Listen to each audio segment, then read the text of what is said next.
যারা বেলুড় মঠে ভোগ প্রসাদ সম্বন্ধীয় ভিডিওটা এখনো অবধি দেখোনি তারা চট করে গিয়ে দেখে নাও একবার।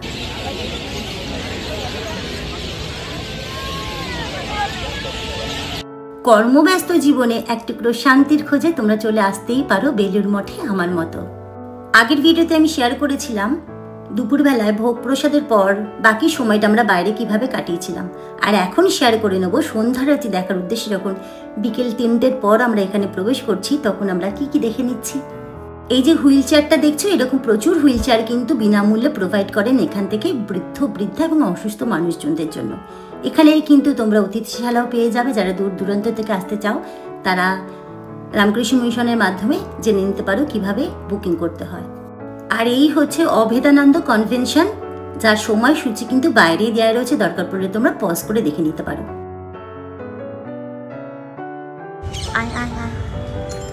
ওই দেখো ছোট্ট একটা বন্ধু কি সুন্দর খেলছে। আর এদিকে দেখো এগুলো কিন্তু সব অ্যাডমিনিস্ট্রেটিভ অফিস, যার বাইরেগুলো এরকম ফুলে ফুলে সাজানো। তোমরা বেলুড় মঠে সারা বছরই কিন্তু এরকম ফুলে সাজানো পাবে, শুধু সিজন অনুযায়ী ফুলগুলো চেঞ্জ হয়ে যাবে। আর ওই যে দূরে বিল্ডিংটা দেখতে পাচ্ছ, এটা কিন্তু রামকৃষ্ণ মিউজিয়াম। এর ওপেনিং আর ক্লোজিং টাইম মঠের ওপেনিং আর ক্লোজিং টাইমের সঙ্গে ম্যাচ করা রয়েছে। এই মিউজিয়ামও কিন্তু বিনামূল্যেই রয়েছে। এবার এদিক থেকে আমরা ডান দিকে টার্ন নেব। ডান দিকে মানে রাস্তাটা সিধেই, শুধু সিধে রাস্তা থেকে ডান দিকে তোমরা টার্ন নিয়ে নেবে। ওই যে বিল্ডিংটা দেখতে পাচ্ছ, ওটা দেখে কি মনে হচ্ছে? ওটা কিন্তু আসলে টয়লেট। কত নিট অ্যান্ড ক্লিন, তাই না? সত্যি এখানে ম্যানেজমেন্ট এত ভালো, মন এমনিই ভালো হয়ে যেতে বাধ্য। আর তারপরে আমরা এই টয়লেট বরাবর চলে গেলেই পেয়ে যাব পানীয় জলের ব্যবস্থা, যেটাও কিনা ভীষণই পরিষ্কার, একদম নেট অ্যান্ড ক্লিন। তোমরা যদি ক্যারি না করো জল, তাহলে এখান থেকে কিন্তু নিয়ে নিতে পারো। আর এটা ক্রস করেই পেয়ে যাবে শু রাখার জায়গা, যেটাও কিনা বিনামূল্যে।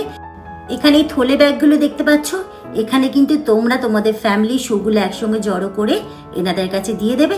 জুতো রাখার পর পেয়ে যাবে একটা টোকেন, যেটা কিন্তু হারিয়ে ফেললে চলবে না, তাহলে কিন্তু জুতো ফেরত পেতে অসুবিধে হয়ে যেতে পারে।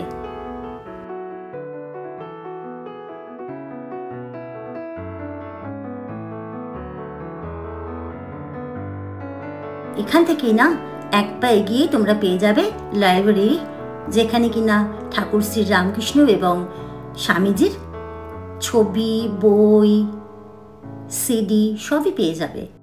সালটা ছিল 1897। বিবেকানন্দ এলেন বড়নগরে। তখন তিনি বিভিন্ন দেশ বিদেশ ঘুরে বিভিন্ন স্থাপত্যের বৈশিষ্ট্যগুলো জেনে গিয়েছিলেন। তখন তার মাথায় চলছে রামকৃষ্ণ মিশনের প্রতিষ্ঠার কথা। স্বামী বিজয়ানন্দ, যিনি ঠাকুর শ্রী রামকৃষ্ণের শিষ্য ছিলেন, তিনি কিন্তু পেশায় ছিলেন সিভিল ইঞ্জিনিয়ার। এই মন্দিরের ডিজাইন কিন্তু তিনিই তৈরি করেন। 1929 সালে 13ই মার্চ সমস্ত ধর্ম, বর্ণ আর স্থাপত্যের সংমিশ্রণে তৈরি হয় এই মন্দির। তাই তো দেশ দেশান্তর থেকে বিভিন্ন ধর্মের লোক এখানে আসেন। আর এই যে মন্দিরটা দেখলে, এটা হচ্ছে স্বামী ব্রহ্মানন্দের মন্দির, যিনি এই রামকৃষ্ণ মঠের প্রথম অধ্যক্ষ ছিলেন, এবং তার নশ্বর দেহ কিন্তু অগ্নিতে সমাপন করা হয় এই স্থানেতেই। আর ওই যে দেখতে পাচ্ছ মাঝখানে ওই মন্দিরটি, ওটা হচ্ছে মা শারদার মন্দির, যেখানে কিন্তু ভীষণ রেস্ট্রিকশন রয়েছে ছবি তোলার জন্য।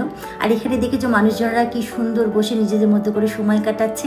তোমরাও এখানে কিন্তু চলে আসতে পারো আমারই মতো বিকেল বেলা করে। যদি তোমরা গরমকালে আসো, আমার মনে হয় আমার যেটা মনে হলো সেটাই শেয়ার করছি, যে বিকেল বেলাটায় গরমকালে এখানে কিন্তু গঙ্গার ঘাটটা হচ্ছে বেস্ট জায়গা। মায়ের মন্দির ছাড়িয়েই কিন্তু স্বামীজির মন্দির। তার আগে একবার দেখে নেবো এই 3টে গাছ, যে 3টে গাছ কিনা স্বামীজি যখন এই জমি কিনেছিলেন তখন থেকে কিন্তু আজও সবকিছু সাক্ষী হয়ে দাঁড়িয়ে রয়েছে।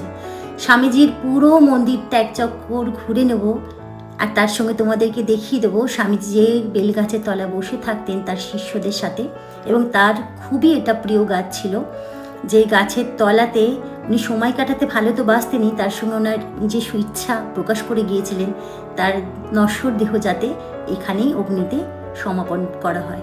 দেখো এখন কিন্তু সেই বেলগাছটা নয়, তার পরিবর্তে অন্য বেলগাছ লাগানো রয়েছে। স্বামীজির মন্দির ছাড়িয়ে আমরা পেয়ে গিয়েছিলাম পবিত্র সমাধিপীঠ, যেখানে কিনা ঠাকুর শ্রী রামকৃষ্ণের 7 জন সন্ন্যাসী শিষ্যকে তাদের মৃত্যুর পর এখানে অগ্নিতে সমাপন করা হয় এবং এর পাশেতে কিন্তু আজও পর্যন্ত এই মিশনের সন্ন্যাসীদের মৃত্যুর পর এখানে অগ্নিতে সমাপন করা হয়। তারপর এখান থেকে টার্ন নিয়ে আবার আমি একটু স্বামীজির মন্দিরের সামনে গেলাম, ওই বেলগাছের তলায় একটু ছুঁলাম, প্রণাম করলাম, তারপর চলে গিয়েছিলাম একদম স্বামীজির কক্ষে, যেখানে স্বামীজিকে পুজো করা হয়। আর ওই যে প্রথমেই তোমাদেরকে বলেছিলাম, এখানে এলে সত্যি সত্যি সমস্ত ক্লেশ, স্ট্রেস সব ফ্রি হয়ে যাবে। এই গঙ্গা জলে একটু পা চুবিয়ে বসবে 5 মিনিট, তারপর এই সিঁড়িতে বসে এই প্রকৃতির শোভা নেবে, যেমন করে আমি সময় কাটিয়েছিলাম। আর এই যে পাখিগুলোকে দেখতে পাচ্ছ, এগুলো সবই কিন্তু টিয়া পাখি।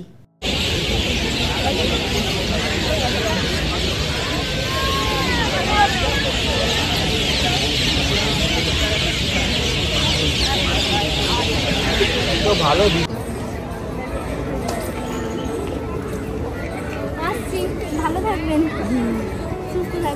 ওই এবার সন্ধ্যে হয়ে গেল, চাঁদ মামা উঁকি দিয়েছে।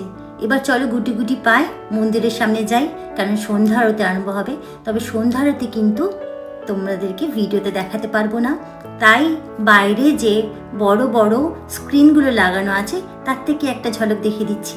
গরমকালে কিন্তু এখানে থাকতে পারবে বিকেল 4টে থেকে রাত্রি 9টা পর্যন্ত, আর শীতকালে থাকতে পারবে 3:30 থেকে রাত্রি 8:30 পর্যন্ত। তো শান্তির মনোরম জায়গা ছেড়ে কারো কি আর যেতে ইচ্ছে করে বলো? তবু ফিরতে তো হবেই।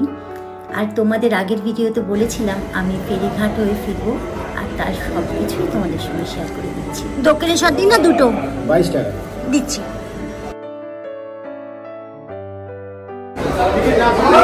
ভিডিও কোড বন্ধ করুন, সিসি ক্যামেরা সামনে।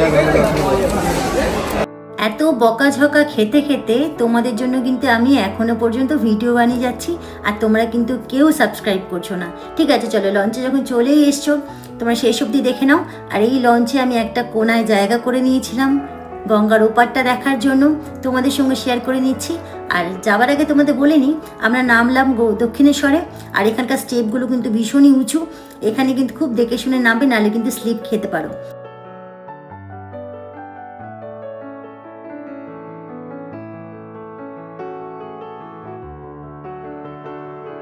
এই ব্রিজ থেকে দেখো কি অপূর্ব মায়াবী লাগছে মায়ের মন্দিরকে দূর থেকে দেখতে।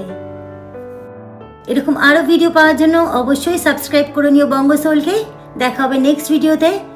ততক্ষণের জন্য ভালো থেকো, সুস্থ থেকো, টাটা।